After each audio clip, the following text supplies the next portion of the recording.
अस्सलाम वालेकुम बच्चों। आज हम नवंबर 2025 का 1C पेपर सॉल्व करेंगे। ये पेपर पियर्सन की ऑफिशियल साइट पे लॉक है और सिर्फ एग्जामिनर्स और जो मास्टर ट्रेनर्स हैं केमिस्ट्री के उन्हीं को एक्सेस है इसकी। तो प्लीज़ इसको देखिएगा। इसमें से कुछ क्वेश्चंस ऐसे भी हो सकते हैं जो कि आपके 2026 के पेपर में आ सकते हैं, ठीक है, अकॉर्डिंग टू माय एनालिसिस। तो बिस्मिल्लाहिर्रहमानिर्रहीम, इसको स्टार्ट करते हैं। अब ये देखें, आपके पास फर्स्ट क्वेश्चन बड़ा ही आसान है। Diagram show how particles are arrange in 3 states of matter. तो सॉलिड से लिक्विड एक्स है, तो एक्स के आगे आपने मेल्टिंग मेंशन कर देना है। इसी तरह सेकंड वाई जो है लिक्विड से गैस में कन्वर्जन है, तो ये बॉइलिंग या इवेपोरेशन आप लिख सकते हैं। और थर्ड आपको पता है सॉलिड से डायरेक्टली गैस में कन्वर्ट सब्लिमेशन होता है। देन आपने यहाँ पे ये जो बी पार्ट है इसमें water vapours condenses to form water, ठीक है। अब वाटर जो है H2O और ये वेपर्स जो होते हैं ये गैस फॉर्म में होते हैं और हम लोग इसको डबल एरो से क्यों लिखते हैं? ये रिवर्सिबल रिएक्शन होता है क्योंकि ये फिजिकल चेंज है। सॉलिड, लिक्विड और गैस जो है ये दोबारा रिवर्स हो जाती हैं, इसलिए मैंने इसको डबल एरो से प्रेजेंट किया। उसके बाद H2O वाटर जब फॉर्म हो जाता है कंडेंस होने के बाद तो ये लिक्विड में कन्वर्ट हो जाएगा। इसी तरह next, describe how particles are arranged differently in solids and gases. तो arrangement in solids orderly arrange होते हैं और particles are closely packed together, एक दूसरे के करीब करीब होते हैं। यहां पे याद रखिएगा अरेंजमेंट के बारे में पूछा गया तो अरेंजमेंट के बारे में ही आपने आंसर करना है, ठीक है। इसी तरह गैस रैंडमली अरेंज होते हैं इसके पार्टिकल्स और पार्टिकल्स आर फार अवे, एक दूसरे से बहुत बहुत दूर होते हैं। क्वेश्चन नंबर 2 देखें, the box gives the name of some gases in the atmosphere, ठीक है, ये सारी गैसेस हैं। Choose gas from the box to answer this question. Identify the gas with a molecule that contains a triple bond. अब triple bond किस में होता है? नाइट्रोजन के अंदर ट्रिपल बॉन्ड होता है क्योंकि इसके आउटर शेल में 5 इलेक्ट्रॉन होते हैं और 5 इलेक्ट्रॉन होने की वजह से इसकी रिक्वायरमेंट 3 इलेक्ट्रॉन रिक्वायर होते हैं इसको, ठीक है। तो जितनी रिक्वायरमेंट होती है उतने वो बॉन्ड बनाता है, ठीक है। तो इसलिए नाइट्रोजन जो है ये मॉलिक्यूल है ट्रिपल कोवलेंट बॉन्ड वाला। Identify the gas in the atmosphere that exist as a individual atom. Individual atom अकेला एग्जिस्ट करे, ठीक है, कौन सी गैस है? तो वो आर्गन है। जो हमारे पास नोबल गैसेस होती हैं ये हमेशा अकेली एग्जिस्ट करती हैं, ये किसी के साथ रिएक्ट नहीं करती। Identify the gas needed for combustion reaction. Combustion reaction के लिए आप सभी को पता है ऑक्सीजन जो है ये नेसेसरी होती है, O2 में एग्जिस्ट करती है डायटोमिक फॉर्म में, तो ये कंबस्टन के लिए यूज होती है। अच्छा, explain how carbon dioxide can be formed from copper carbonate, ठीक है। अब कॉपर कार्बोनेट से डायरेक्टली कार्बन डाइऑक्साइड किस तरह फॉर्म होती है? आपको पता है कॉपर कार्बोनेट को हम लोग जब थर्मल डिकम्पोजिशन करते हैं, इसकी थर्मल डिकम्पोजिशन। अब थर्मल डिकम्पोजिशन क्या होती है? स्ट्रॉन्ग हीटिंग से हम लोग इसको डिकम्पोज करते हैं कॉपर कार्बोनेट को। तो ये किस में चेंज होता है? ये कॉपर ऑक्साइड में और कार्बन डाइऑक्साइड गैस बनती है। तो इसी को आपने एक्सप्लेन कर देना। पहले आपने इक्वेशन लिखनी है और दूसरे नंबर पे आपने बताना है with the help of strong heating we will convert this copper oxide and copper carbonate. अच्छा, यहाँ पे एक पॉइंट नोट कर लें कि कॉपर ऑक्साइड जो है ये ब्लैक कलर का होता है, ब्लैक सॉलिड, ठीक है, ब्लैक सॉलिड होता है। ये गैस है आपके पास, ठीक है, और ये कॉपर कार्बोनेट भी सॉलिड स्टेट में होता है और ये व्हाइट कलर का पाउडर होता है आपके पास, व्हाइट पाउडर, ठीक है, जिसको चाक भी कहते हैं। अच्छा, नेक्स्ट आपके पास यहाँ पे ये एक क्वेश्चन है बड़ा ही इंपॉर्टेंट। इस क्वेश्चन को पढ़ते हैं। The student uses this separators to calculate the percentage of oxygen in a sample of air.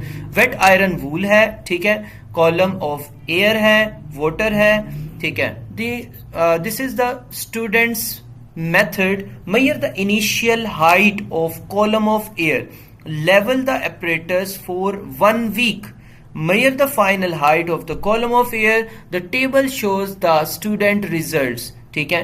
मतलब स्टूडेंट के 2 रिजल्ट आए थे, एक final height of the column of air है और एक इनिशियल हाइट है। अच्छा, अब आपने करना क्या है, आपके पास the student result to calculate the percentage of oxygen हमने कैलकुलेट करनी है। तो परसेंटेज ऑफ ऑक्सीजन का फॉर्मूला होता है used oxygen divided by used oxygen divided by total air, मतलब एट द स्टार्ट जो एयर थी हमारे पास वो मल्टीप्लाई बाय 100। तो अब देखें यूज किस तरह निकालेंगे, यूज हम लोग इन दोनों को माइनस कर देंगे तो 93 माइनस 77, तो ये आपके पास, इसको कैलकुलेट करते हैं, 93 माइनस 77, तो ये 16 आपका आंसर आएगा। ठीक है, तो ये यूज्ड ऑक्सीजन आई आपकी, यूज्ड ऑक्सीजन 16। तो आपने सिंपली इसमें वैल्यूज प्लेस करनी है, 16 divided by total air. Total air है आपके पास जो इनिशियल हाइट थी एट द स्टार्ट, वो टोटल एयर होती है, तो वो 93 है, मल्टीप्लाई बाय 100 करना है, तो 16 डिवाइडेड बाय 93 इट्स 17.2 आपका आंसर आ जाएगा, ये परसेंटेज। अब percentage of oxygen in air is approximate 21%, suggest an improvement to the method that would increase the accuracy of students result। अब आपने इधर improvement बतानी है कि कौन सा मेथड हम लोग यूज करें, मतलब इस मेथड के अंदर कौन सी ऐसी इंप्रूवमेंट हो जिससे स्टूडेंट का रिजल्ट एक्यूरेट आए। ठीक है, तो वो क्या हो सकता है वो आपने सोचना है और यहाँ पे मेंशन करना है। अब इसकी मार्क स्कीम भी मैं आपको दिखा दूं, यहाँ पे फर्स्ट क्वेश्चन की, यहाँ पे कुछ पॉइंट ना ये इग्नोर के साथ लिखे होते हैं। इग्नोर का मतलब है कि अगर आपने वोटर इंस्टेड ऑफ फॉर्मूला लिख दिया उसको इग्नोर कर दिया जाएगा। यहाँ पे वोटर नहीं, आपने फॉर्मूला मांगा था इस क्वेश्चन में, तो आपने वोटर ही लिखना है। ठीक है, इसके बाद यहाँ पे देखें, ये भी बड़ा इंपॉर्टेंट पॉइंट था जो मैं बताना भूल गया, यहाँ पे देख लें, ignore statement related to liquid. Liquid मतलब अगर आपने लिख दिया तो वो इग्नोर हो जाएगा, गलत नहीं होगा, इग्नोर होगा, उस पर मार्क पॉइंट आपको मिलेंगे नहीं। ठीक है, तो इग्नोर डायग्राम भी नहीं बनानी। Ignore statement related to movement including random movement की बात मैंने पहले बता दिया आपको। अब नेक्स्ट क्वेश्चन में देखें, ये देखें अलो लिखा हुआ है, ऑक्सीजन O2 अगर आप लिखते हैं तो वो अलो है, अगर आपने ऑक्सीजन लिख दिया O खाली आंसर में तो वो क्या हो जाएगा, रिजेक्ट हो जाएगा, सॉरी इग्नोर हो जाएगा। और उसके बाद नेक्स्ट ये भी बड़ा इंपॉर्टेंट पॉइंट है, until it decompose into carbon dioxide, ये भी आपने लिखना है। अच्छा, ये वाला आंसर देखें 17 आया और 17.2 इज ऑल्सो एक्सेप्टेबल। ठीक है, तो आपको सारे मार्क पॉइंट मिल जाएंगे। अच्छा, अब यहाँ पे leave the experiment for longer than the week, मतलब आपने देखा था कि वो एक्सपेरिमेंट उसने जो है एक वीक के लिए छोड़ा था, मतलब उससे ज्यादा लॉन्गर देन अ वीक आपने इस एक्सपेरिमेंट को छोड़ देना है, ताकि वोटर जो है until the water is at the constant height. या आप ये भी लिख सकते हैं use a measuring cylinder, graduated tube, या यूज ऑफ आयरन फिलिंग। ठीक है, more iron wool, warmer temperature, या repeat average does not score. अब यहां पे देखें, repeat average does not score, apply list principle. ठीक है, मतलब यहां पे आपने अगर ये लिख दिया एवरेज, या फिर अगर आपने रिपीट लिख दिया तो उस पे स्कोर नहीं मिलेगा। ठीक है, तो मतलब आपने इस एक्सपेरिमेंट को लॉन्गर छोड़ना है। तो अब वापस आ जाएं तो यहां पर देखें, तो leave the experiment for longer than a week, leave the experiment for longer than a week,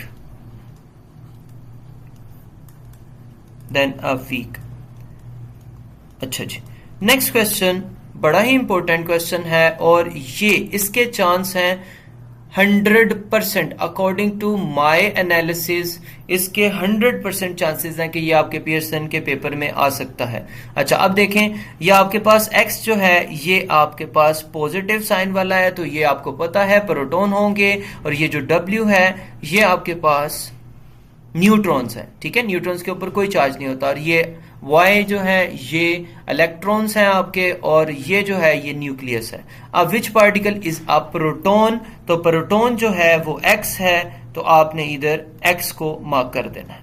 ठीक है, अच्छा, उसके बाद next, which particle has relatively zero charge. अब W था, W के ऊपर 0 चार्ज है क्योंकि वो न्यूट्रॉन है, ठीक है। Name the part of the atom labelled Z, ठीक है, मतलब name the part of the atom label Z। Z का बताना है, Z आपको पता है न्यूक्लियस है, न्यूक्लियस के अंदर प्रोटॉन और न्यूट्रॉन होते हैं, न्यूक्लियस। नेक्स्ट आपके पास further what is the group number of this element. Group number कैसे पता लगता है, आपने नंबर ऑफ शेल्स देखने हैं, आपके नंबर ऑफ शेल्स 2 हैं, तो इसका जो पीरियड नंबर, सॉरी यहां पे पीरियड नंबर 2 होगा, और group number outer shell electrons होते हैं, आउटर शेल इलेक्ट्रॉन हमारे पास 3 इलेक्ट्रॉन्स हैं, तो इसका ग्रुप 3 होगा। तो यहां पे ग्रुप 3 है और पीरियड नंबर 2 है, चूंकि 2 शेल्स थे। अब give the chemical symbol of this element, ठीक है। अब इसके फर्स्ट शेल में 2 इलेक्ट्रॉन्स थे और सेकंड शेल में 3 इलेक्ट्रॉन्स, टोटल इसका एटॉमिक नंबर 5 हुआ। तो अब हमने पीरियोडिक टेबल पे चले जाना है, एटॉमिक नंबर 5, ठीक है। पीरियोडिक टेबल पे अगर आप देखें तो जिसका एटॉमिक नंबर 5 होगा वो आपके पास क्या होगा भाई, ये 4 है, ये 5 है, बोरोन, ठीक है। तो बोरोन हमने इधर सिंबल में लिख देना है इसको, बोरोन B, ठीक है। अच्छा, state what type of particle is formed when an atom loses its outer shell electrons, ठीक है। What type of particle is formed, तो आपने टाइप ऑफ पार्टिकल है, आपके पास कैटाइन और एनाइन होते हैं। जब एक एटम इलेक्ट्रॉन लूज करता है तो कैटाइन फॉर्म होगा, तो यहां पे आपने कैटाइन लिखना है। नेक्स्ट फर्दर आपके पास यहां पे ये एक ग्राफ आपने ड्रॉ करना है, बड़ा ही इंपॉर्टेंट ग्राफ है, ठीक है। इस तरह का क्वेश्चन के तकरीबन 70 to 80% चांसेस है इस तरह का एक क्वेश्चन आएगा। तो 3 पे 6.9, यहां पे 3 पे हमने 6.9 मार्क करना। अच्छा, अब यहां पे देख लें कि आपके पास यहां पे 20 तक जा रही है वैल्यू, तो हमने इसको, ये 6 है, इसको जो है हम लोग कर लेते हैं, इसमें 3 अगर ऐड कर लें तो 3 9 हो गया, इसको 9.0 का, उसमें 3 12, उसमें 3 ऐड करें 15, 3 ऐड करें तो 18, 3 ऐड करें 21, ठीक है, और 3 ऐड करें तो ये 24 हो जाएगा, ठीक है। अच्छा, अब 6 पे 6.9 था, ठीक है, तो आपके पास ये मैंने 3 के अकॉर्डिंग रखा ना, तो आप इसको 3 ब्लॉक्स या फिर ये 3.5 ब्लॉक्स जो है ना, इधर आप इसको कंसिडर कर सकते हैं, 1 2 3 और ये हाफ ब्लॉक, ठीक है। तो ये आपके पास जो है ना, मतलब एक बन जाएगा, और 6.9 जो है वो 3 पे, मतलब आपने यहां पे मार्क कर देना है 3 पे 6.9, तो 3 पे 6.9 अप्रोक्सीमेट मेरे पास ये पॉइंट बन रहा है, मैंने इसको क्रॉस कर दिया, ठीक है, पहला मार्क पॉइंट। दूसरा जी, इधर 4 पे 9 है, 5 पे 10.8 है, 4 पे 9, 5 पे 10.8 था, तो मैं 10.8 इसको कंसीडर कर दूंगा यहाँ पे 10.8, तो ये कहीं यहाँ पे बनेगा, ठीक है। इसी तरह 6 पे 12, 7 पे 14, 8 पे 16, 12 14 16, 12 14 16, 12 14, ठीक है, 14 इधर कहीं पे यहाँ पे जाके, और 16 आपके पास बन गया। 16 3 ब्लॉक्स थे ना, तो हम लोग यहाँ पे इधर मार्क कर लेंगे। इसी तरह 9 पे 19 और 10 पे 20.2, 9 पे 19 which is here, ठीक है, और 10 पे 20.2 आ रहा है, तो ये आपके पास यहां कहीं पे बनेगा। अच्छा, अब यहां पे इस क्वेश्चन में आपके पास यहाँ पे 3 पॉइंट्स होते हैं। On the grid at an appropriate scale to y axis starting at 6, ठीक है, ये हमने गेन कर लिया, हमने इसको अप्रोप्रिएट स्केल के साथ हमने मेजर कर लिया। Plot the data on the grid, do not join the points, ठीक है, मतलब हमने डेटा ग्रिड के ऊपर प्लॉट कर दिया, अब उन पॉइंट्स को जोड़ना नहीं है, do not join the points, ठीक है। तो इसलिए मार्क पॉइंट 2 के लिए आपने इसको जो है मैच नहीं करना। अब आप देखें कि आपके पास ये इंक्रीज हो रहा है ना, मतलब with the passage of time, तो इसका रिलेशन क्या, identify the relation between relative atomic mass and atomic number for the element of this period is. अब यहां पे रिलेशन क्या है कि आपके पास एटॉमिक नंबर जैसे जैसे इंक्रीज कर रहा है, relative atomic mass is increasing. तो आप लिख सकते हैं डायरेक्टली प्रोपोर्शनल, ठीक है, atomic number directly proportional to, ठीक है। तो ये एक दूसरे के डायरेक्ट प्रोपोर्शन है, जैसे जैसे एटॉमिक नंबर इंक्रीज कर रहा है रिलेटिव एटॉमिक मास भी इंक्रीज कर। अच्छा बच्चों, ये देखें यहाँ पे अगर आप डायरेक्टली प्रोपोर्शनल आंसर करते हैं या प्रोपोर्शनल आंसर करते हैं या लीनियर करते हैं तो ये ऑल जो है मार्क पॉइंट्स आपके रिजेक्ट हो जाएंगे। तो आपने ये लिखना है the atomic number increases so does the relative atomic मास। अच्छा जी, अब this question is about ammonium chloride. Draw the diagram to arrangement of the electrons in chloride ion. अब आपको पता है कि क्लोराइड आयन में क्लोरीन 17 होता है और इसकी इलेक्ट्रॉनिक कन्फिगरेशन 287 है और इसको 1 की रिक्वायरमेंट है। तो ये एक इलेक्ट्रॉन गेन कर लेता है, इसके ऊपर -1 चार्ज आता है। अब इसका स्ट्रक्चर बना के देखते हैं कैसे आएगा। यहाँ पे ये पॉजिटिव साइन और यहाँ पे क्लोरीन का पहला शेल, दूसरा शेल और तीसरा शेल, ठीक है। और यहां पे याद रखिएगा थर्ड शेल में आपने नंबर ऑफ इलेक्ट्रॉन्स 7 लगाने हैं इसके, ठीक है। अब वो मैं बताता हूं कैसे आपने शो करना है इसको। देखिएगा पहले शेल में 2 इलेक्ट्रॉन्स 1 2, ठीक है। दूसरे शेल में 8 इलेक्ट्रॉन्स 1 2 3 4 5 6 7 8, ठीक है। उसके बाद 1 2 3 4 5 6 7, ठीक है। एक इलेक्ट्रॉन इसने किसी दूसरे एटम से गेन किया, ठीक है। तो वो जो इलेक्ट्रॉन इसने गेन किया वो आपने क्रॉस से रिप्रेजेंट करना है। आफ्टर गेनिंग इलेक्ट्रॉन इसके ऊपर एक चार्ज आ गया -1, ये आपने ब्रैकेट्स लगा के बाहर लिखना है फॉर गेटिंग 2 मार्क्स, ठीक है। अच्छा जी, अब 2 बीकर्स हैं are unlabelled, 1 beaker contains the solution of ammonium chloride. एक बीकर में अमोनियम क्लोराइड है और दूसरे बीकर में अमोनियम सल्फेट है। अच्छा जी, describe the test carried out to confirm that 1 beaker contains ammonium chloride and 1 beaker contains ammonium sulphate. अब यहां पे याद रखिएगा अमोनियम है, अमोनियम, ठीक है। अमोनियम जो है NH4 पॉजिटिव होता है, NH4 पॉजिटिव। अब इसका टेस्ट सबसे पहले हम लोग करेंगे। दूसरे नंबर पे हमारे पास फर्दर क्लोराइड है और थर्ड पे सल्फेट है, ठीक है। अच्छा, इसमें जब भी अमोनियम का टेस्ट करते हैं हम इसमें ऐड करते हैं एक्वस सोडियम हाइड्रोक्साइड, ये आपने याद करना है। और देन सोडियम हाइड्रोक्साइड के ऐड करने से इट प्रोड्यूसेस, ठीक है, साथ में हीट करेंगे, it produces ammonia gas NH3 gas, ठीक है। और इधर से बबल्स फॉर्मेशन होंगी, ठीक है, बबल्स फॉर्म या फिजिंग लिखते हैं, बबल्स फॉर्म्ड। अच्छा, उसके बाद सेकंड नंबर पे यहां पर क्लोराइड है, तो क्लोराइड का टेस्ट आपने सेपरेटली करना है। क्लोराइड नेगेटिव होता है Cl-1, ठीक है, इसका टेस्ट आपने करना है।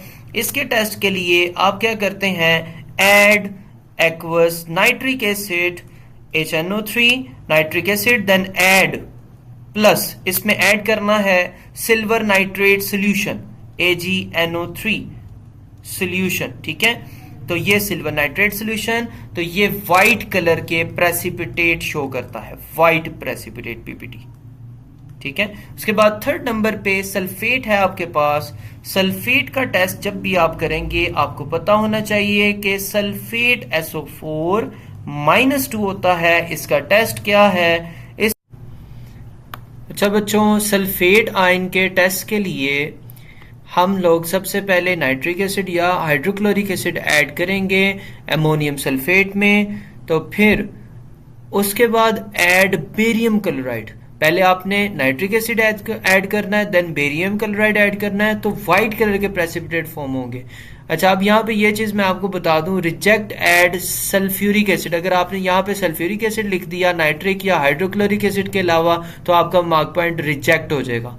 इसके ऊपर वाले पॉइंट्स भी देख लें। साथ ही टेस्ट फॉर क्लोराइड्स आयन, ठीक है, ignore test for ammonium ion. Chloride ion का टेस्ट आपने लिखना है, आपने अमोनियम आयन का टेस्ट नहीं लिखना। क्लोराइड आयन में याद रखिएगा नाइट्रिक एसिड के बाद सिल्वर नाइट्रेट सोल्यूशन ऐड होगा, उसके बाद वाइट प्रेसिपिटेट फॉर्म होंगे।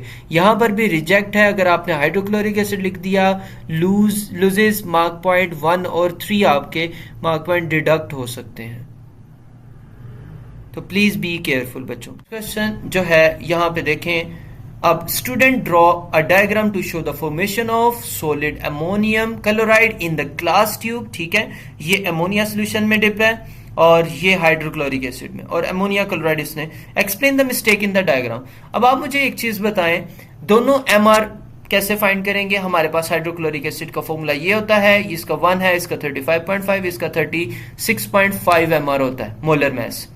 अब मैंने आपको बताया था मोलर मैस अमोनिया NH3 का 17 एमआर होता है। अब जिसका मोलर मैस ज्यादा है, मतलब हैवी स्टूडेंट जो है जिसका वेट ज्यादा हो वो कम दौड़ लगाएगा, और जिसका वेट कम हो वो ज्यादा तेज दौड़ेगा।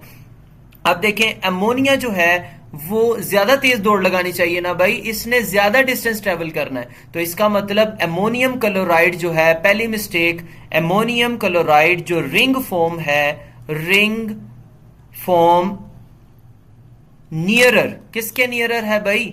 Nearer to ammonia NH3। अब आपने बताना है कि MR molecular mass of hydrochloric acid is more. ठीक है, सो इट कवर्स लेस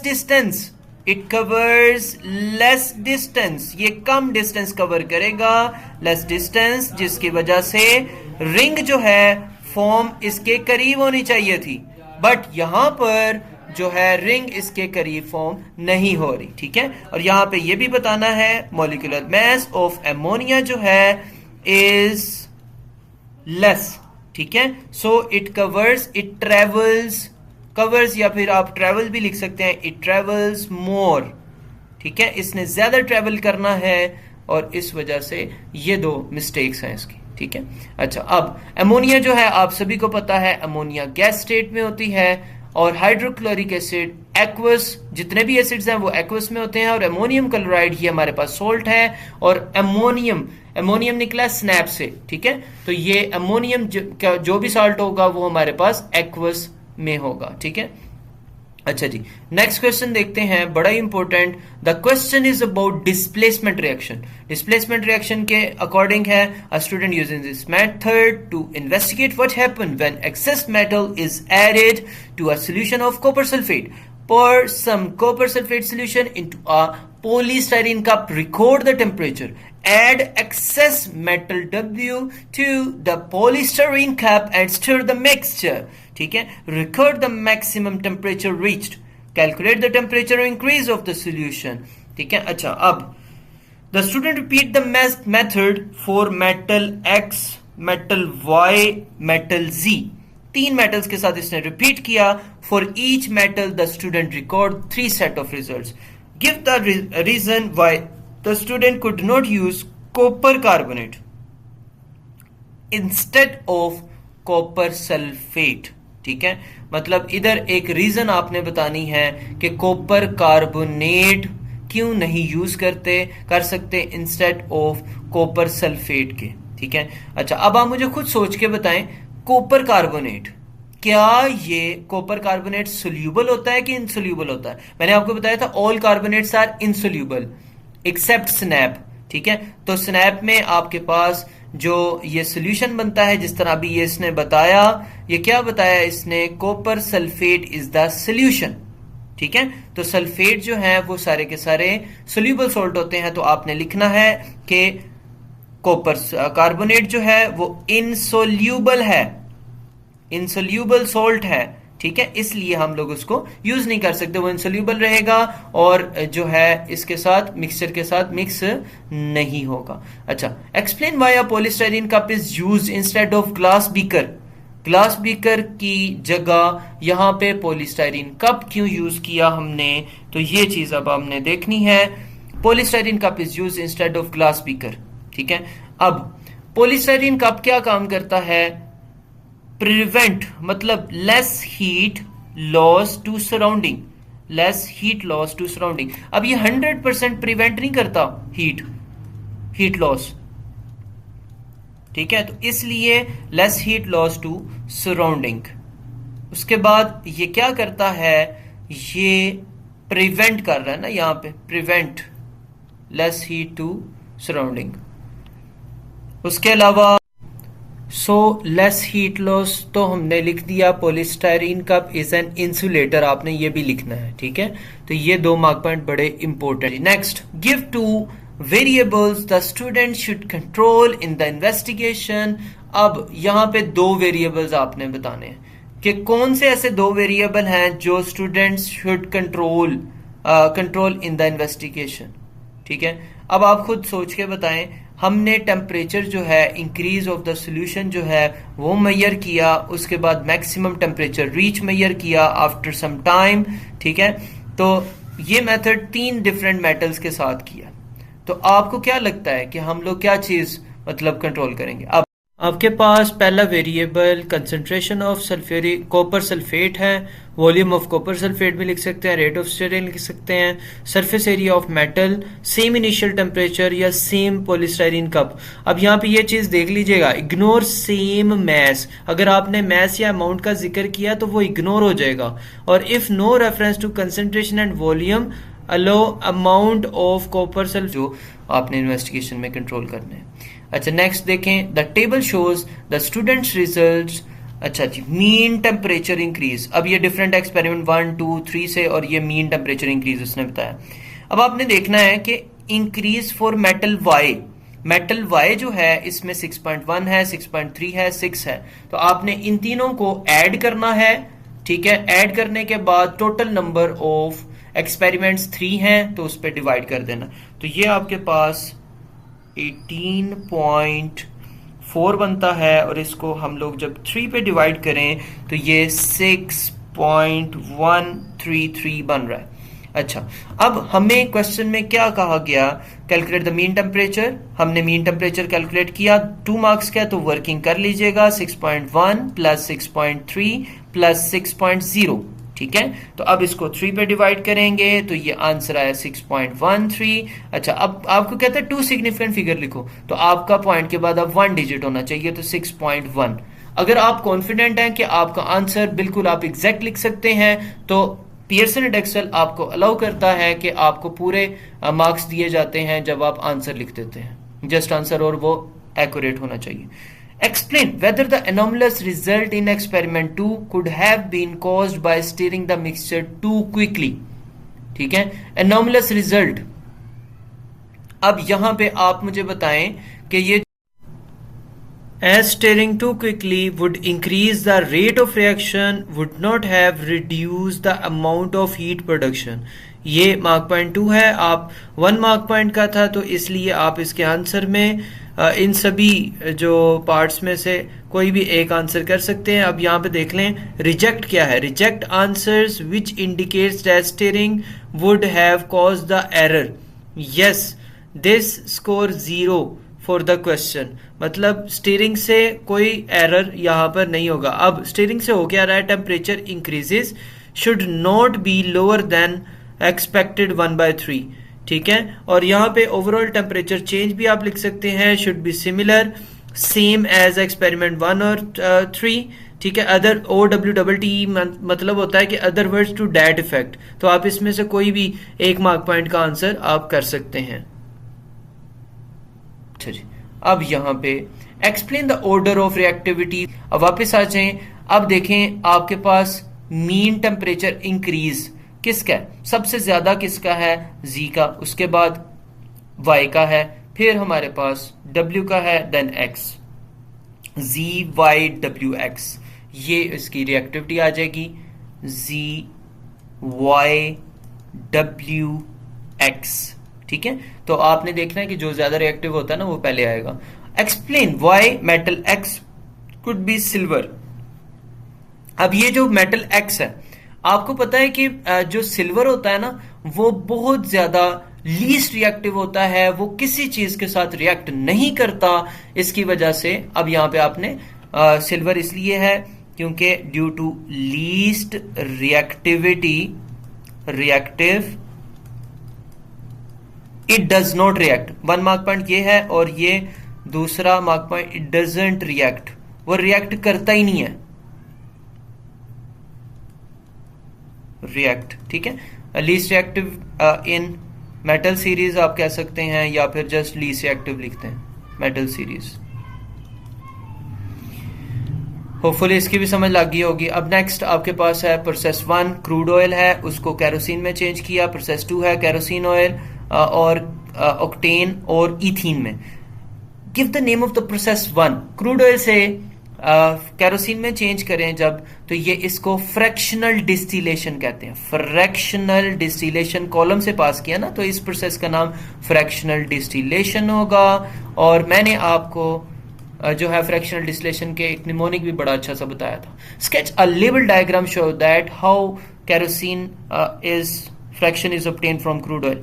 अच्छा, अब यहाँ पे आपने क्रूड ऑयल जो है उसको पास करवाना है हीटर से, और हीटर जो है further according to difference in boiling point ये फ्रैक्शनेटिंग कॉलम में जाएंगे इनकी फ्रैक्शंस, ठीक है। यहाँ पे क्रूड ऑयल है, क्रूड ऑयल, और इसको पास करवाया हीटर से। हीटर में उसके वेपर्स बनेंगे डिफरेंट फ्रैक्शंस के, जो इसमें क्रूड ऑयल में है हाइड्रोकार्बन्स की वेपर्स बन के वेपर्स, और according to difference in boiling point, low boiling point वाले टॉप ऑफ द कॉलम चले जाएंगे, और हाई बॉइलिंग पॉइंट वाले बॉटम ऑफ द कॉलम चले जाएंगे, हाई बॉइलिंग पॉइंट, ठीक है। और यहाँ पे अब आपने फर्दर ना यहाँ पे इसको बता देना है कि इसमें आगे कैसे फ्रैक्शंस बन रही हैं। सबसे पहले आपको पता है रिफाइनरी गैसेस 6 आपके पास होते हैं ये फ्रैक्शंस, 1 2 3 4 5 और 6 वाली इधर नीचे वाली साइड पे होती है, तो मैं इसको इधर आगे ही बना देता हूँ आपकी हेल्प के लिए। अच्छा, मैंने आपको एक निमोनिक बताया था यहाँ पे, really good kids don't feel burned. तो really good kids don't feel burned. एक और था निमोनिक्स, वो भी बड़ा थोड़ा फनी निमोनिक था, rich girls kill dirty funny boys, ठीक है। अच्छा, यहाँ पे रिफाइनरी गैसेज आ गया, फिर गैसोलीन, कैरोसिन, डीजल, फ्यूल और बिट्यूमिन आ जाएगा। तो इस तरह आपने ये प्रोसेस 1 में इसको शो करना है, और ये बताना है यहाँ पे, ये लिखना है जरूर इसको, फ्रैक्शनेटिंग कर, फ्रैक्शनेटिंग कॉलम। अच्छा जी, नेक्स्ट फर्दर आपके पास give 2 conditions for the reaction to occur in process 2। अब प्रोसेस 2 में देखें कि आपके पास प्रोसेस 2 में एक बड़ी चेन थी, उससे शॉर्टर चेन बन रही है। तो शॉर्टर चेन में जब बड़ी चेन से शॉर्टर चेन में जाएं, तो आपको पता है ये क्रैकिंग होती है, और क्रैकिंग की 2 नेसेसरी कंडीशन है। एक तो टेम्परेचर 600 से 700 डिग्री सेल्सियस टेम्परेचर चाहिए, और दूसरी कंडीशन एल्यूमिना और सिलिका आप लिख सकते हैं, Al2O3 लिख दें, या सिलिका SiO2, ये कैटलिस्ट की जरूरत होती है इन दो की। अच्छा, अब देखें equation, complete the equation for the reaction in process 2। तो अब प्रोसेस 2 के अंदर, प्रोसेस 2 में कैरोसिन का फॉर्मूला उसने दिया हुआ है, ऑक्टेन का फॉर्मूला C8H18, और नेक्स्ट प्रोडक्ट उसने खुद बता दिया, इट्स इथीन, ठीक है। तो यहां पर C8H18 मैंने लिख लिया, और मुझे पता है दूसरी प्रोडक्ट मेरी इथीन है, ठीक है। इथीन होता है C2H4 CnH2n, कह दो ना वो वाला फॉर्मूला, ठीक है। अच्छा, अब यहाँ पे आपको ये पता है कि यहाँ पे 14 है, तो 14 में इसको पूरा कैसे करना है, तो 8 कार्बन एटम 14 में से आप निकाल दें, तो आपके पास फर्दर 6 कार्बन एटम बचते हैं, तो यहाँ पे 3 इथीन के बनेंगे। अब explain 1 use of octane as fuel. अब ऑक्टेन जो है वो फ्यूल के तौर पे यूज होता है। एक्सप्लेन 1 यूज ऑफ, एक तो मुझे ये चीज बताएं कि आपने लार्जर कार्बन चेन को, ठीक है, larger chain cracked to smaller chain, ठीक है, ब्रेकडाउन की, ये एक यूज हो गया, ठीक है, breakdown of larger chain alkane to smaller chain, ठीक है, स्मॉलर चेन अल्केन। और दूसरे नंबर पे आपने ये लिखना है गैसोलीन जो है, गैसोलीन या octane as a fuel for motor cars. Octane is use as motor car fuels, ठीक है, मोटर कार फ्यूल। उसके बाद नेक्स्ट आपने ये बताना है कि यहां पर क्रैकिंग हुई है, ठीक है, क्रैकिंग की दो कंडीशंस थी। अच्छा, एक और, फ्यूल की बर्निंग पे, one use of fuel for burning, burn होने के बाद बर्न टू प्रोड्यूस, क्या प्रोड्यूस करता है, एनर्जी प्रोड्यूस करता है, जिसकी वजह से जो है हमारी कार्स प्रोड्यूस एनर्जी, ये भी इसका यूज है, तो आप ये भी लिख सकते हैं इसमें। अच्छा, using display formula give the equation for the conversion of ethene into polyethene. अच्छा, अब इथीन क्या है, इथीन आपको पता है कार्बन कार्बन डबल बॉन्ड होता है, ये बनाया, ठीक है, डिस्प्लेड फॉर्मूला इसका बनाना है, give the equation for the conversion, पूरी इक्वेशन चाहिए भाई, ठीक है, तो इथीन पहले ड्रॉ करना है, देन आपने इसको कन्वर्ट करना है पॉलीइथीन में, और पॉलीइथीन में आपको पता है कि ये जो है ये डबल बॉन्ड टूटता है, ये इधर एक्सपेंड हो जाता है और इधर इधर एक्सपेंड हो जाता है, तो आपके पास जो पॉलीमर बनेगा, पॉलीइथीन बनेगा, उसमें ये डबल बॉन्ड नहीं आएगा और ये डबल बॉन्ड साइड्स पे एक्सपेंड हो जाएगा, ठीक है, और आपने ऐसे ब्रैकेट लगानी है, ब्रैकेट लगा के यहाँ पे एन लिख देना, तो ये आपका पॉलीइथीन है और वो इथीन का स्ट्रक्चर था, ठीक है, ये पूरी इक्वेशन आपने लिखनी है यहाँ पे, इथीन। अच्छा जी, give the term used to describe ethene in the polymerisation process. अब इथीन क्या चीज है, इसको कहते हैं मोनोमर, ये होता है मोनोमर, ये चीज मोनोमर, ठीक है, small repeated units which join together to form large chain polymer.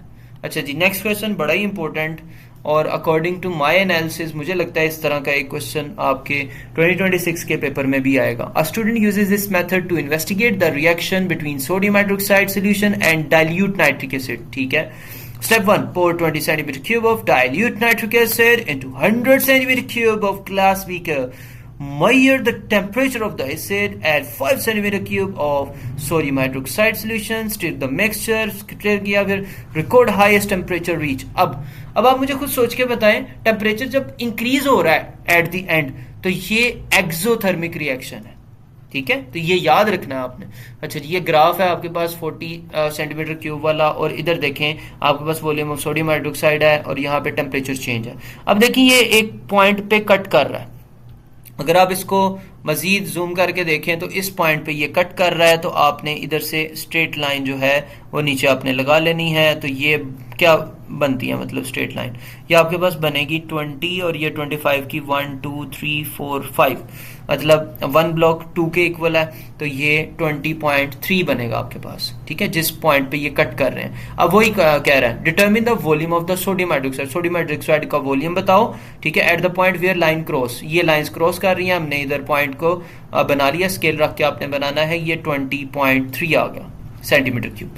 अच्छा जी, अब next, determine the maximum temperature change during the investigation. अब मैक्सिमम टेम्परेचर जो है वो कितना होगा आपके पास, मैक्सिमम टेम्परेचर आपका ये है कि जहां पे वॉल्यूम जो है ये मैक्सिमम टेम्परेचर होगा ये, ठीक है। अब आप देखें तो यहाँ पे ये 15 है, 16 17 18 बन जाता है, 19 20, मतलब अगर आप यहाँ पे देखें तो एक ब्लॉक जो है 2 ब्लॉक वो 1 के इक्विवेलेंट है, तो ये 16.5 आ जाएगा, ठीक है, तो आपका टेम्परेचर जो है वो 16.5 आपका डिग्री सेल्सियस में चेंज आया।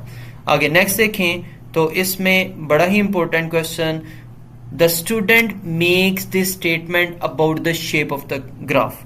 The first line on the graph shows that the temperature rises at a steady rate as more nitric acid is added and at 40 centimeter cube. The acid has been neutralized by the sodium hydroxide. ठीक है, the student statement includes some mistakes and is incomplete. Give 2 mistakes of the student. ठीक है, अच्छा, अब ये जो student ने statement make किया, मतलब शेप ऑफ द ग्राफ में, the first line on the graph shows that the statement temperature rises at the steady rate as more nitric acid is added at 40 centimeter cube। अब आपने देखना है कि आपके पास जो डेटा था, डेटा पे आ जाना है आपने वापस, 40 सेंटीमीटर क्यूब ही था स्टेप 3 और 4, ठीक है, और इसमें आपने सोल्यूशन ऐड करना है। अच्छा, ये वाले जो क्वेश्चन है ना, 2 मिस्टेक्स, तो आपने ये बड़े ही ध्यान से आपने करने हैं। मैं आपको इसका ना मार्क पॉइंट दिखाता हूँ, शो करवाता हूँ, ताकि आप थोड़े कॉन्फिडेंट हो जाएं कि इसका क्या मार्क पॉइंट बनता है भाई। अच्छा जी, ये हमने कर लिया था। अब ये वैल्यू देखें, ये should not be nitric acid, sodium hydroxide should be added, not nitric acid. अब यहाँ पे जो इसने स्टेटमेंट बताई है ना, इसमें नाइट्रिक एसिड बताया, तो 40 सेंटीमीटर क्यूब क्या था आपके पास, 40 सेंटीमीटर क्यूब सोडियम हाइड्रोक्साइड है। और जो point where the line cross shows where the acid was neutralise, the acid was neutralise before 40 centimetre cube, ठीक है। मतलब आप ये लिख सकते हैं, या यहां पर अब उसने कहा है कि एसिड वाज न्यूट्रलाइज। अब आप मुझे खुद सोच के बताएं कि ये 40 सेंटीमीटर क्यूब के ऊपर एसिड न्यूट्रलाइज हो रहा है कि यहाँ पे ये 16 मतलब ये 22 पे न्यूट्रलाइज हो रहा है सारा, ठीक है। मतलब यहाँ पे इस पॉइंट पे आपका इस न्यूट्रलाइज होगा ना, तो इसलिए आपने इसका आंसर यही करना है कि यहाँ पे इस पॉइंट पे न्यूट्रलाइज हो रहा है डिग्री सेल्सियस टेम्परेचर पे। अच्छा जी, नेक्स्ट फर्दर आपके पास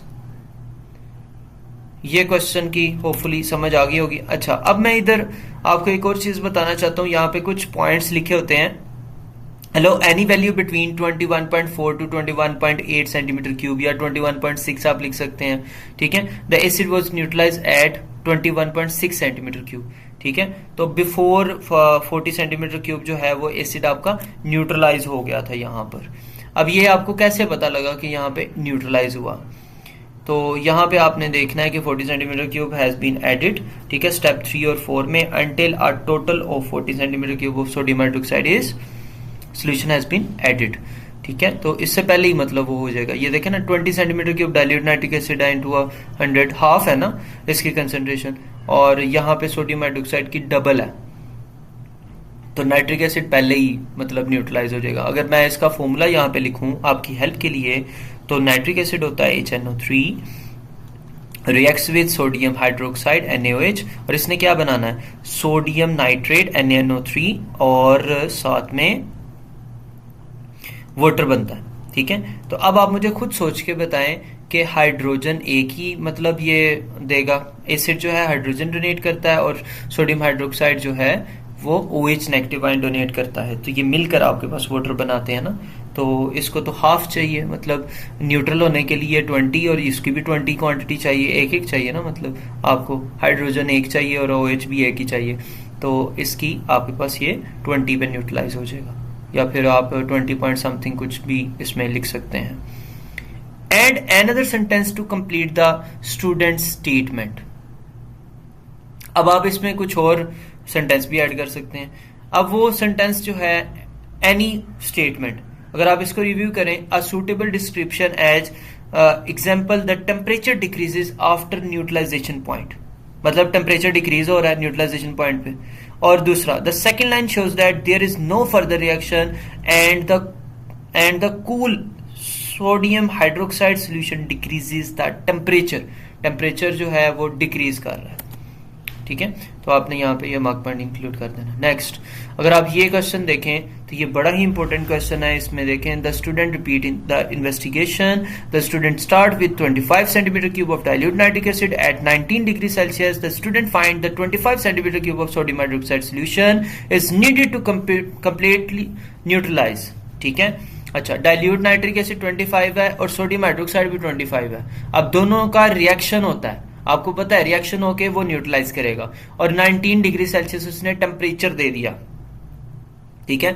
स्टार्ट विद, अच्छा, अब हमें कहता क्या है, the student calculate the heat energy release, मतलब हीट एनर्जी क्यू हमें दिया हुआ है, क्यू भी दिया हुआ है, और मैस आपको पता है कि ये मैस दिया होता है, ये सी भी वैल्यू दी हुई है, और मैस ये दिया। अच्छा, मैस आपने क्या करना है, ये दोनों आपस में रिएक्ट करके ना 25 प्लस 25 ये आपका टोटल मैस बनेगा, और उसने यहाँ पे ये बता दिया है मैस जो है ना सेंटीमीटर क्यूब, 1 सेंटीमीटर क्यूब 1 ग्राम के इक्वल है, तो 25 है, तो आपके पास ये 50 सेंटीमीटर क्यूब बनेगा, तो ये 50 ग्राम्स के इक्वल होगा। अब मुझे पता है फॉर्मूला जो है Q is equals to MC delta T, ये मैंने फॉर्मूला याद किया हुआ है, which is the formula for heat energy. अच्छा, अब यहां पे सिंपली वैल्यूज प्लेस करनी है आपने। अब आपने मैक्सिमम टेम्परेचर रीच फाइंड करना है ना, तो मैक्सिमम टेम्परेचर डेल्टा टी इसको रहने दें। और आपके पास क्यू की वैल्यू क्या थी 3780, मैस आपका 50 है, और सी की वैल्यू 4.2 है, ये भी दी हुई है यहाँ पे, ठीक है। और डेल्टा टी आपने चेंज, मैक्सिमम टेम्परेचर चेंज आपने फाइंड कर लेना। तो आपको पता है ये 3780, इसको मल्टीप्लाई करके यहाँ पे डिवाइड कर देंगे, तो ये 50 मल्टीप्लाई बाय 4.2, तो ये आपके पास बन जाता है 210, ठीक है। डेल्टा टी अब 3780 डिवाइडेड बाय 210, तो ये आपके पास 18 टेम्परेचर चेंज आ गया। अच्छा, calculate the maximum temperature reach, ठीक है। तो यही उसने मैक्सिमम टेम्परेचर रीच किया है, जो कि आपके पास डेल्टा टी एच है। अब maximum temperature reach, start temperature क्या था, अब यहां से मुझे खुद सोच के बताएं। स्टार्ट टेम्परेचर 19 था ना आपका, तो अब आपके पास आपको मैक्सिमम टेम्परेचर चाहिए, तो maximum temperature, change in temperature को ही कहेंगे, यहां पे आपका आंसर 18 होगा, ठीक है। और अगर आप अभी भी कंफ्यूज हैं तो डेल्टा टी का फॉर्मूला लगाएं। डेल्टा टी होता है फाइनल माइनस इनिशियल, ठीक है, final temperature minus initial temperature, तो ये आपका। अच्छा, अब यहाँ पे एक और चीज़ आपने नोट करनी है कि मैक्सिमम टेम्परेचर जो है वो आपका चेंज इन टेम्परेचर नहीं होता, जो मैंने अभी बताया। यहाँ पे आपका मैक्सिमम टेम्परेचर मैंने आपको फॉर्मूला लिखवाया है ना, डेल्टा टी का फॉर्मूला भी लिखवाया, फाइनल माइनस इनिशियल। तो आपकी ये जो फाइनल टेम्परेचर है ना, उसको मैक्सिमम टेम्परेचर कहते हैं। तो आप डेल्टा टी आपका 18 आया, ठीक है, और 18 और आपका इनिशियल टेम्परेचर 19 था, तो जब आप इसको उठा के उस तरफ दूसरी तरफ ले जाएंगे ना, और यहाँ पे मैक्सिमम टेम्परेचर रह जाएगा जो फाइनल टेम्परेचर है, ठीक है, तो वो आपके पास आ जाएगा इस तरह। 19 में ये 18 ऐड होके 37 बनेगा, ठीक है। तो ये आप, the amount of dilute nitric acid used in the investigation was this, ठीक है। अच्छा, अब कहता है कि डेल्टा एच फाइंड करो। जब भी क्यू फाइंडिंग के लिए क्यू का क्वेश्चन हो और उसके आगे आपने डेल्टा एच फाइंड करना है, इंथाल्पी चेंज, तो यहां पे फॉर्मूला होता है क्यू ओवर एन। एन कहते हैं मोल्स को, ठीक है। तो एन आपके पास मोल्स हैं, क्यू की वैल्यू ऊपर दी हुई है, देखें क्यू की वैल्यू क्या थी आपके पास 3780, ये मैंने एज इट इज लिख ली 3780, ठीक है। अब मैंने नंबर ऑफ मोल्स फाइंड करने हैं, तो एन का नंबर ऑफ मोल्स का फॉर्मूला आपको पता है, मैस ओवर एम आर। क्या मेरे क्वेश्चन में मैस ओवर एम आर लगाने की जरूरत है? नहीं है भाई, मुझे मोल्स पहले से दिए हुए हैं, तो मैं डायरेक्टली मोल्स की वैल्यू लगाऊंगा। वैल्यू क्या है मेरे पास 0.079, ठीक है। अच्छा, अब यहां पे बच्चे एक गलती करते हैं, बहुत बड़ी गलती, मिस्टेक, ठीक है। इसको डिवाइड कर देते हैं डायरेक्टली। आपने याद रखना है कि ये जो क्यू की वैल्यू आती है जॉल्स में, जब भी आप डेल्टा एच में पुट करते हैं, you have to convert it into the kilo joules, ठीक है। तो फिर जो भी आंसर आएगा आपने इसको डिवाइड करना है, किससे? 1000 से। इसको 1000 से पहले डिवाइड करें, ये बनेगा आपके पास 3.78 डिवाइडेड बाय, देन आपने 0.079 आपने करना है, ठीक है। 3.78 डिवाइडेड बाय 0.079, ठीक है, ये आपके पास 47.848 बन गया। अच्छा, अब ये यही आंसर डायरेक्टली इधर प्लेस कर देंगे 848। अब आपका एक नंबर यहां पे डिडक्ट हो जाना है इतने आंसर पे। अब आप सोच रहे होंगे सर एक नंबर किस चीज का डिडक्ट होगा? यहां पे याद रखिएगा, आपके पास आप जब भी डेल्टा एच फाइंड करते हैं, डेल्टा एच में इसका साइन होता है, या तो ये पॉजिटिव में होता है या नेगेटिव में होता है। अब आपको कैसे पता लगा कि ये नेगेटिव में है या पॉजिटिव में है? अब आपने ये चीज का आइडेंटिफिकेशन कैसे रखनी है? आपका कंबस्शन रिएक्शन, न्यूट्रलाइजेशन रिएक्शन मैंने आपको बताया है एक्सोथर्मिक होता है, तो एक्सोथर्मिक का साइन आपने नेगेटिव लगाना नहीं भूलना। अच्छा जी, नेक्स्ट क्वेश्चन बड़ा ही इंपॉर्टेंट, आयनिक कंपाउंड्स, ठीक है, और एग्जामिनर और का फेवरेट क्वेश्चन। अब यहां पे आपने देखना है मैग्नीशियम जो है, आपको पता है मैग्नीशियम के ऊपर +2 चार्ज है, और इसी लाइन में नाइट्रेट NO3-1, आपको पता है यहां पे क्रॉस हो जाते हैं, ये 1 इधर चला जाएगा, प्लस और माइनस कैंसिल हो जाते हैं, ये 1 इधर चला जाएगी, ये 2 इधर जाएगा। तो इसके बाद अब आपके पास इक्वेशन क्या बनेगी? ये साइन मैं रिमूव कर रहा हूं, ठीक है। तो आपने ब्रैकेट लगानी है इसके इर्द गिर्द और यहां पे 2 प्लेस करना। यहां पे लिथियम, लिथियम के ऊपर +1 चार्ज है और सल्फेट के ऊपर SO4-2। यहां पे एक चीज याद रखनी है, बच्चे क्या करते हैं SO4 इधर लिख देते हैं, SO4-2। तो इसको हमेशा सेकंड नंबर पे लिखना है, मेटल हमेशा पहले आएगी, ठीक है। जो भी आपके पास नॉन मेटल होती है वो बाद में आएगी और मेटल पहले आएगी। तो ये आपके पास फॉर्मूला बन जाएगा। इसी तरह ये एल्यूमिनियम +3 है, ये -3 है, ये कैंसिल हो जाएंगे। Same charge opposite sign cancel हो जाते हैं, तो AlPO4 बन जाएगा, ठीक है। अच्छा जी, अब magnesium oxide has the higher melting point the sodium chloride. अब आप परेशान हो जाएंगे, सर ये तो दोनों आयनिक कंपाउंड्स हैं। सबसे पहले आपने ये बताना है both are ionic compounds, are ionic compounds, ठीक है। उसके बाद दूसरे नंबर पे हैव स्ट्रॉन्ग इलेक्ट्रोस्टैटिक, इन दोनों के दरमियान में, मतलब आयनिक कंपाउंड्स के दरमियान में electrostatic forces of attraction, forces of attraction between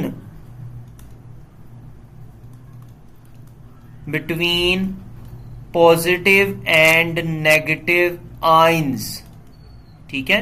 उसके बाद फर्दर आपके पास यहां पे इसमें आपने बताना है तो दोनों का, so both have high melting point, so both have high melting point, high melting point. So a lot of energy is needed to break the bonds, यहां पे होगा, ठीक है। तो यहां पे लास्ट पॉइंट जो है, both need a lot of energy, a lot of energy to break the bond, ठीक है, ब्रेक द बॉन्ड। और अब आपने एक चीज याद रखनी है यहां पे, अब इसमें डिफरेंशिएट कैसे करना है कि why magnesium oxide is higher melting point than sodium chloride. याद रखिएगा सोडियम, मैग्नीशियम में मैग्नीशियम ऑक्साइड हैव मोर, ठीक है, मोर नंबर ऑफ शेल्स और मोर इलेक्ट्रॉन्स, ठीक है। इसकी वैल्यू ज्यादा होती है, इसके इलेक्ट्रॉन्स भी ज्यादा होंगे, हैव मोर इलेक्ट्रॉन्स, ठीक है, मोर इलेक्ट्रॉन्स इसमें ज्यादा होते हैं और ये स्ट्रोंगर बॉन्ड बनाता है, जिसमें जितने ज्यादा इलेक्ट्रॉन्स होंगे उतना ये स्ट्रोंगर बॉन्ड बनाएगा, ठीक है। इसके मार्क पॉइंट देखते हैं अब क्रॉस चेक के लिए, ये देखें। अच्छा, आपने सबसे पहले लिखना है have a giant ionic structure, ionic compound भी आप लिख सकते हैं, electrostatic forces of attraction opposite charge ion, ठीक है। और MgO has stronger attraction than NaCl, ठीक है। हायर चार्ज, देखें इसके ऊपर हायर चार्ज है, मतलब इसके ऊपर अगर ज्यादा इलेक्ट्रॉन्स हैं और चार्ज फिर उतना ही ज्यादा होता है, तो हम लोग इधर लिखेंगे more electrons and have higher charge, इसका हायर चार्ज, ज्यादा चार्ज, ठीक है। सो मोर मतलब इसके अंदर पॉजिटिव और नेगेटिव आयंस के अंदर इसमें क्या होगी इसकी, ठीक है, मोर स्ट्रॉन्गर अट्रैक्शन होगी, ठीक है, आयंस के दरम्यान में। तो ये आपने लिखना है। अच्छा, नेक्स्ट क्वेश्चन जो है वो देख लेते हैं यहां पे 9 क्वेश्चन, प्रोपेन और प्रोपीन के बारे में। अब डिस्प्ले फॉर्मूला कहता है, डिस्प्ले फॉर्मूला में प्रोपीन हमने ड्रॉ करना है, हमें पता है 3 कार्बन एटम्स होते हैं, डबल बॉन्ड कहीं भी लगा दें, हाइड्रोजन एटम आपने ओपन कर लिया, मतलब एक कार्बन एटम 4 बॉन्ड बनाती है ना, तो इसके साथ 3 हाइड्रोजन एटम आएंगे, और इस कार्बन एटम ने 3 बॉन्ड बनाए हुए हैं, 1 हाइड्रोजन एटम, इस कार्बन एटम ने 2 बॉन्ड बनाए हैं, तो इसके साथ 2 हाइड्रोजन एटम, ठीक है। फर्दर इसका इंपिरिकल फॉर्मूला, अब इंपिरिकल फॉर्मूला के लिए यहाँ पे 3:6 है, तो ये आपको पता है 3 के टेबल पे ही डिवाइड हो जाते हैं 3, और ये C1H2 बन जाएगा, ये इसका इंपिरिकल फॉर्मूला। रिलेटिव फॉर्मूला मैसोप्रोपीन, अब रिलेटिव फॉर्मूला मैसोप्रोपीन आपने क्या करना है, ये 3 है, आपने जिस तरह MR फाइंड करते हैं ना, 3 मल्टीप्लाई बाय इसका AR 12, उसी तरह आपने इसको फाइंड कर देना, 36 + 6 42, ठीक है। तो ये आपके पास रिलेटिव फॉर्मूला में ऐसा जाएगा। इसी तरह आपने प्रोपीन की डॉट एंड क्रॉस डायग्राम बनानी है, मैंने ऊपर स्ट्रक्चर बनाया आपकी हेल्प के लिए। 3 कार्बन एटम थे, तो आप इसको 3 कार्बन एटम को, पहला कार्बन एटम, दूसरा कार्बन एटम और तीसरा कार्बन एटम, ठीक है। और अब मुझे पता है कि ये जो है ये दो बॉन्ड बनाए थे, मैंने दो डॉट क्रॉस लगा दिया और इसने यहां पर इस कार्बन एटम के साथ एक बॉन्ड बनाया हुआ था, ठीक है। अच्छा, अब यहां पे इस कार्बन एटम का एक बॉन्ड बनाना, तो ये हाइड्रोजन एक लग जाएगा, डॉट क्रॉस है, मुझे पता है 3 हाइड्रोजन एटम लगेंगे यहां पे, dot cross, hydrogen dot cross, ठीक है। फिर यहां पे इस कार्बन एटम के 1 2 3 बॉन्ड बने, एक हाइड्रोजन की कमी है, ठीक है, डॉट क्रॉस।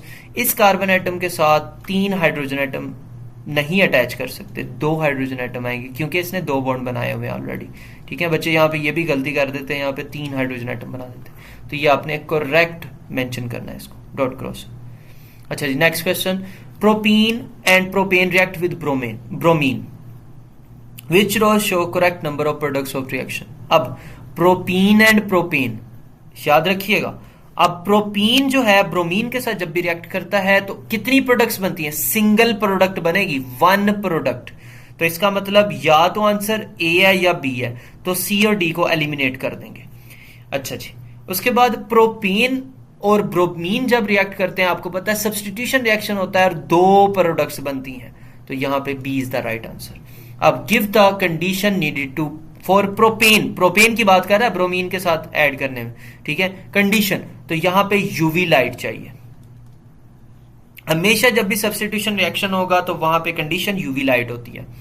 अच्छा जी, अब यहां पे ये इंपेरिकल फॉर्मूला बड़ा ही इंपॉर्टेंट क्वेश्चन, इसमें कार्बन है, रेशो हाइड्रोजन लिख लेने हैं, सबसे पहले आपने एटम्स लिखने हैं जो जो आपके पास अवेलेबल है। 57.6, ऑक्सीजन 11.5, हाइड्रोजन 5.0, 25.9, ठीक है। इसको फिर डिवाइड करेंगे, पहला स्टेप है मोल्स बनाते हैं, ठीक है। तो स्टेप 1 डिवाइड बाय एयर, इसका 12 है, इसका 1 है, इसका 16 है और इसका 80 है, ठीक है। फिर स्टेप 2 उसमें हमने डिवाइड करके इनके आंसर्स निकाले, 25.9 डिवाइडेड बाय 12, 2.158, ठीक है। इसको राउंड ऑफ नहीं करना, ठीक है, बच्चे इसको राउंड ऑफ कर देते हैं, तो आप रिकमेंडेड है कि 4 डिजिट या 3 डिजिट लिखें, तो ये 5 आ जाएगा। 11.5 डिवाइडेड बाय 16 वी गेट 0.71875, ठीक है। और यहां पे 57.6 डिवाइडेड बाय 80, ये 0.72 है। अच्छा, अब आपने देखना है इन सब में से छोटा कौन सा, सबसे छोटा नंबर जो है वो ये है 0.71875, और इसी से आपने सबको डिवाइड कर देना, 71875, 0.71875, 0.71875। अब इन दोनों के आंसर तो ऑब्वियसली 1:1 ही आ जाएंगे। अच्छा जी, 2.158 डिवाइडेड बाय 0.71875, ये आता है 3.00, ठीक है। तो इसी तरह 5 को डिवाइड कर लें, 5 डिवाइडेड बाय 0.71875 विच इज 6.9 आए तो वो 7 का आपने राउंड ऑफ कर देना, ठीक है। इसका भी आंसर 1 आ जाएगा। अब देखें थर्ड स्टेप में आपने कन्वर्ट कर दिया हुआ, डायरेक्ट आंसर आपका यही आया। अब कार्बन कितने हैं आपके, 3, ये स्टेप लिखना जरूरी है, अगर आप इधर तक छोड़ देते हैं तो 1 मार्क पॉइंट आपका डिडक्ट हो जाएगा। C3 लिखना है, हाइड्रोजन 7 है, ऑक्सीजन 1 है और ब्रोमीन 1 है आपके पास, ठीक है। तो ये इसका राइट आंसर होगा, ये यहां पे आपने मेंशन कर देना। नेक्स्ट, फंक्शनल ग्रुप किसको कहते हैं? फंक्शनल ग्रुप होता है एटम्स और group of atom which gives the characteristics properties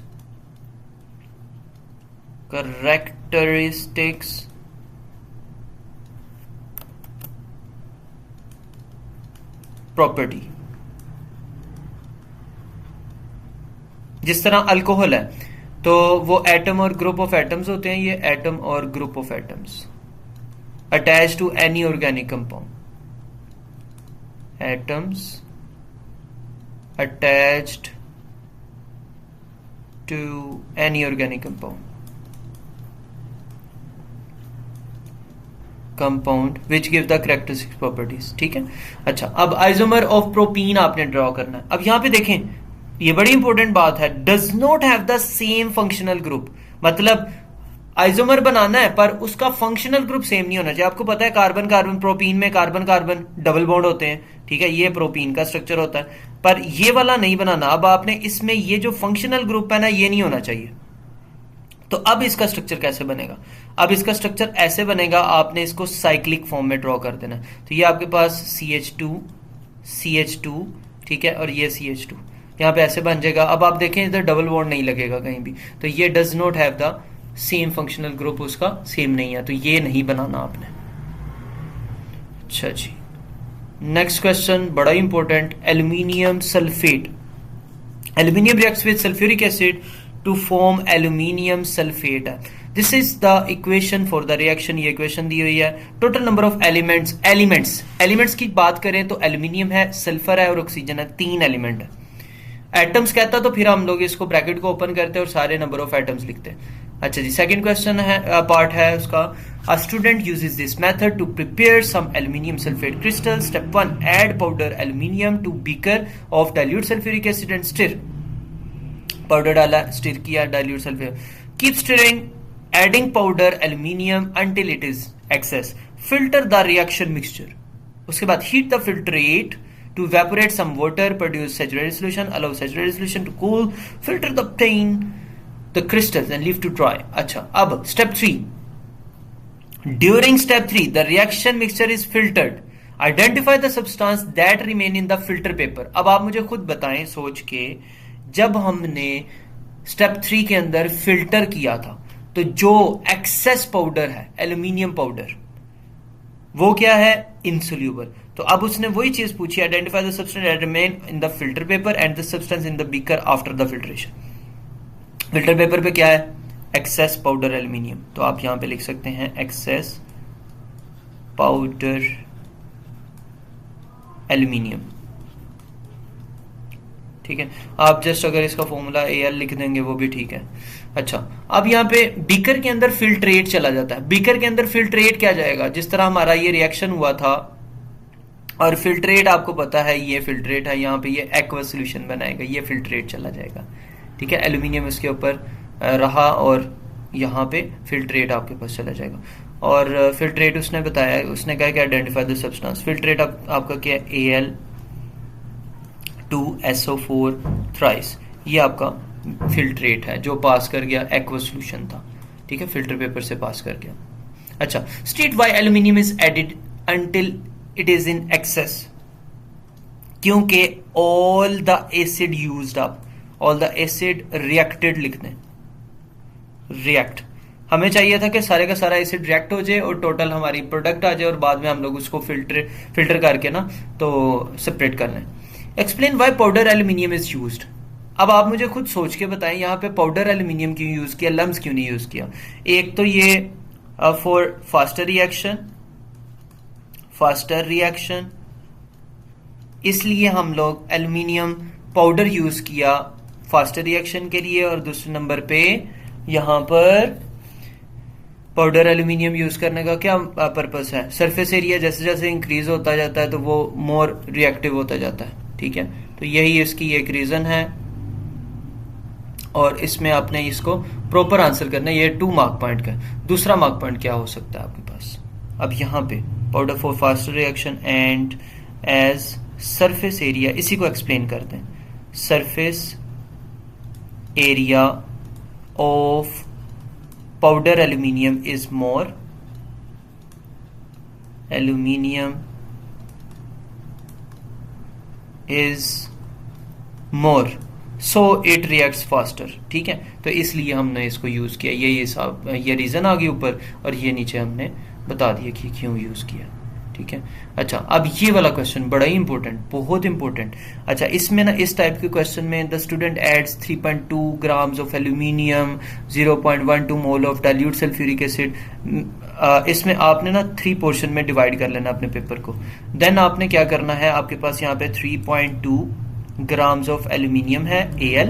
ठीक है, इसी तरह यहाँ पे 0.120 मोल ऑफ डाइल्यूट सल्फ्यूरिक एसिड है H2SO4। अब आपने करना क्या है, आपने ये शो करना है सल्फ्यूरिक एसिड एक्सेस में ना हो, नॉट इन एक्सेस।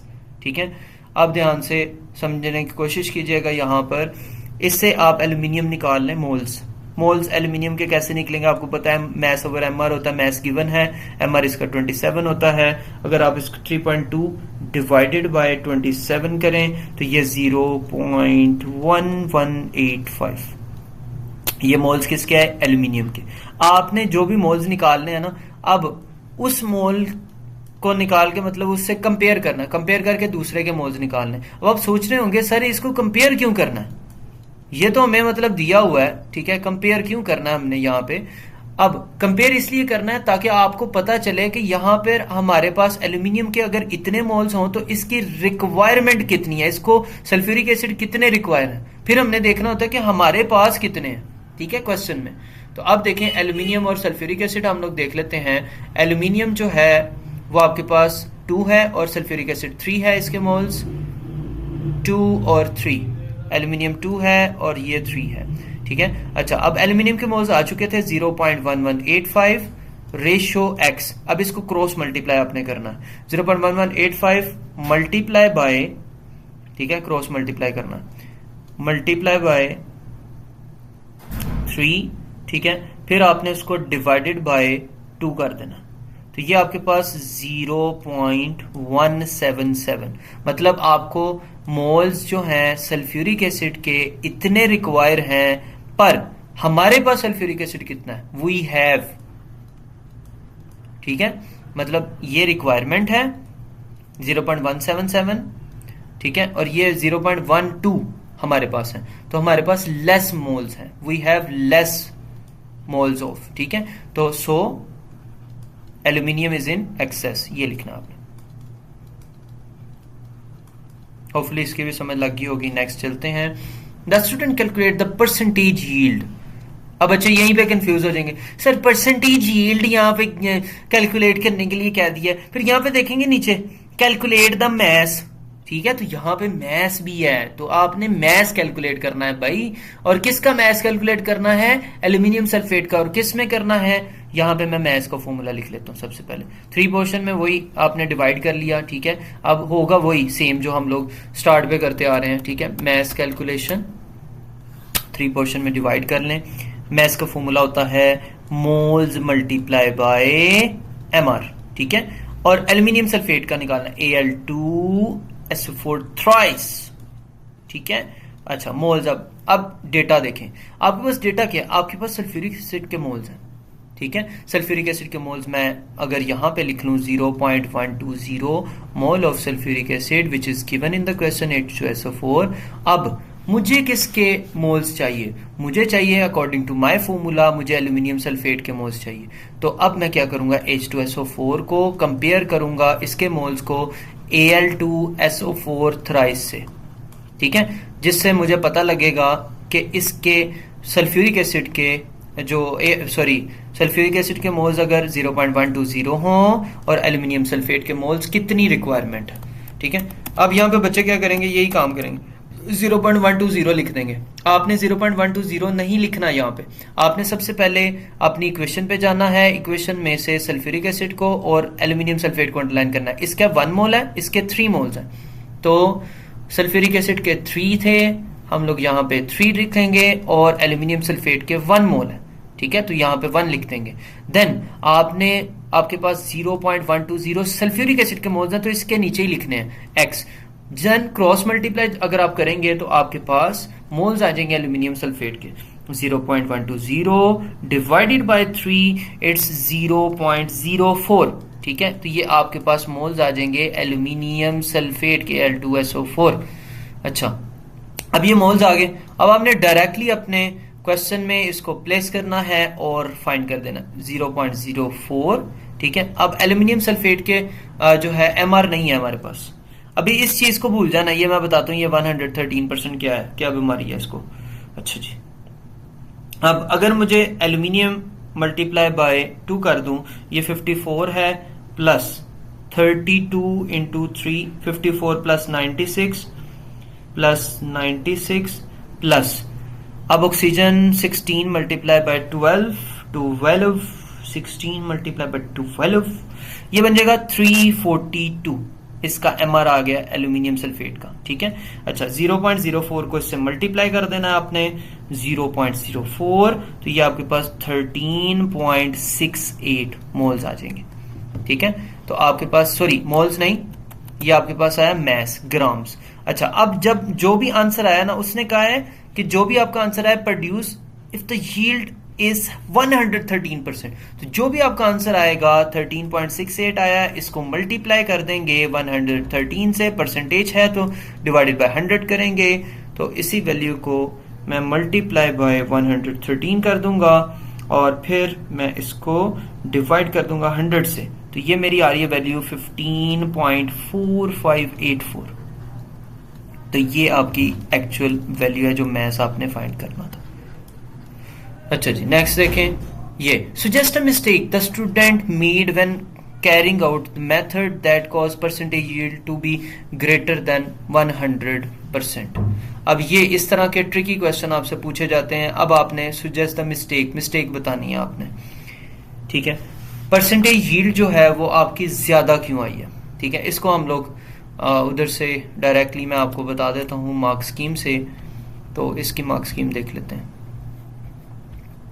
अगर आप यहाँ पे देखें तो इनमें से एनी वन पॉइंट आप लिख सकते हैं। Crystal have not fully dried, 100% dry नहीं किया होगा, या फिर उसके अंदर कुछ ना कुछ वाटर कंटेंट होगा, सल्फ्यूरिक एसिड ज्यादा कंसंट्रेटेड यूज कर लिया या हायर वॉल्यूम यूज कर लिया, दैट्स इट। अच्छा अब यहाँ पे ये देखें, मार्क्स स्कीम इसलिए दिखा रहा हूँ, ये रिजेक्ट पॉइंट भी आपको मैं बता दूं, रिजेक्ट ऐड मोर एल्यूमिनियम। अब बच्चे क्या करेंगे, इसमें एक्सेस अमाउंट में एल्यूमिनियम ऐड कर देंगे, ठीक है। उसकी वजह से वो कहेंगे कि जी अच्छा ठीक रिजल्ट नहीं आया, तो ये मार्क पॉइंट रिजेक्ट हो जाएगा आपका। तो यहाँ पे याद रखिएगा, ये रिजेक्ट नहीं करवाना, इग्नोर, कैलकुलेशन एरर अगर किसी ने लिख लिया वो इग्नोर हो जाएगा। रेफरेंस टू हाइड्रेटेड सॉल्ट अगर आप लिख देते हैं तो ये ठीक रहेगा। Thank you so much for watching. अल्लाह हाफिज बच्चों।